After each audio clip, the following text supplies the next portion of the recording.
বলে তোর এই স্বপ্ন কখনো সত্যি হবে না, স্বপ্ন কখনো সত্যি হয় না বিশু। আমার বলে মানিস না, আয় ভাই আমাদের সাথে খেলা খেলবি। আর আমার সময় মহারাজকে দেখা মাত্র ভালো করবো চাই যা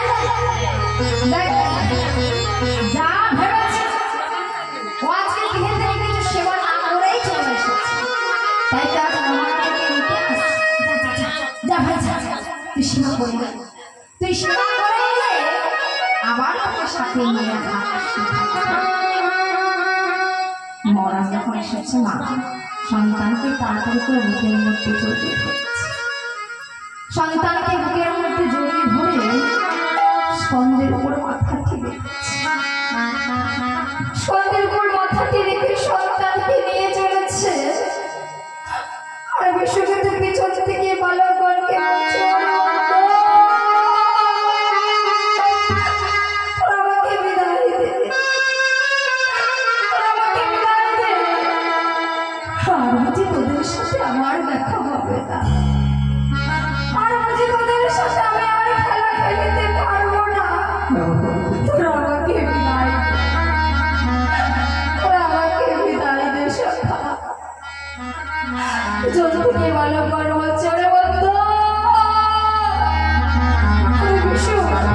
আমার করে কাঁদিস না ভাই, যা যা যা, ওরে তোর স্বপ্ন কখনো সত্যি হবে না, তুই ফিরে এলে আবার আমরা তোকে নিয়ে রাধা কৃষ্ণ খেলা খেলবো। যা ভাই যা, আমার করে কাঁদিস। শাখাদের কাছ থেকে বিদায় নিয়ে বিশ্বজিৎ আমার তাড়াতাড়ি করে ছুটতে ছুটতে চলেছে দ্বারদেশ। আর দ্বারদেশে হতভাগী মা সজল খালা নিয়ে দাঁড়িয়ে আছে। কখন আমার কৃষ্ণগলা পাখিটি আসবে, কখন আমার মা বলা পাখিটি আসবে, তাকে আমি নিজের হস্তে তাকে আমি শেষ করার মতো জন্মের মতো শেষ খাওয়াটা আমি খাইয়ে দেব। ওরে আমার বিশ্ব আমার কাছে তাড়াতাড়ি করে মায়ের কাছে এসে মাকে জড়িয়ে ধরেছে।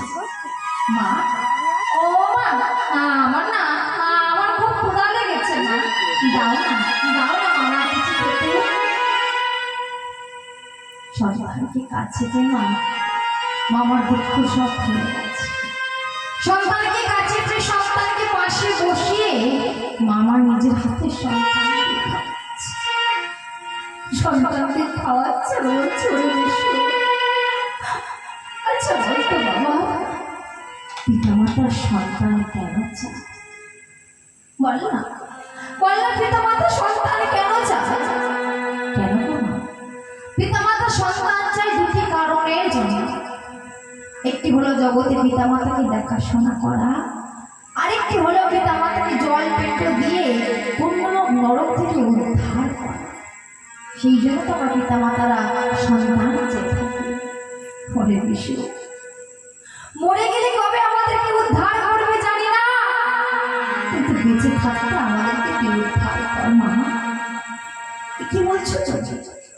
আমি আবার তোমাদের কেমন ভাবে উদ্ধার করবো?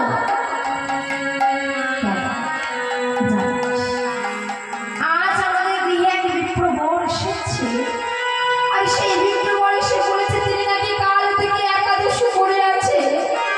আজ আমাদের গৃহে একাদশী পালন না করবে তা আবার তোর দেহের মাংস। ও জানো এ তো বড় আনন্দের কথা, এই যে পরম সৌভাগ্য। দেখুন মা, ওই ছোট্ট বালক যে মৃত্যুর কথা শুনেও একটু ভয় পেল না, একটু পিছিয়ে পড়লো না, সে হাসতে হাসতে বলছে, ও মা এই যে আমার পরম সৌভাগ্য যে আমি আজ বিপ্র সেবায় যাব। এই জন্য তো কাঁদছ, এই জন্য তুমি কষ্ট পাচ্ছ মা। তুমি জানো না, তুমি জানো না মা, জলে মিলে মরিতে হবে, অমর কেবা কোথায় পাবে? ইচ্ছে চাইলে করিস ফেরত, কেবা কার পিতা মাতা, কেবা কার ভাই, মরে শরীরের সম্বন্ধ দেখো তার সম্মান। মা গো, আমি যখন জন্মাতে পেরেছি আমার মৃত্যু সুনিশ্চিত। তুমি বাবা আত্মীয় স্বজন বন্ধু বান্ধব কেউ চিরজীবী হয় না। জন্মালেই আমাদের মরতে হবে, তবে তবে কেউ আগে আসে পরে যায়, আর পরে আসে আগে যায়। কেঁদো না মা, চলো না মা, আমাকে নিয়ে চলো বিপ্র বরের কাছে। তাছাড়া হলো মা আমার পিতা মহারাজা, আমার মা তুমি মহারানী, আর আমি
Oh,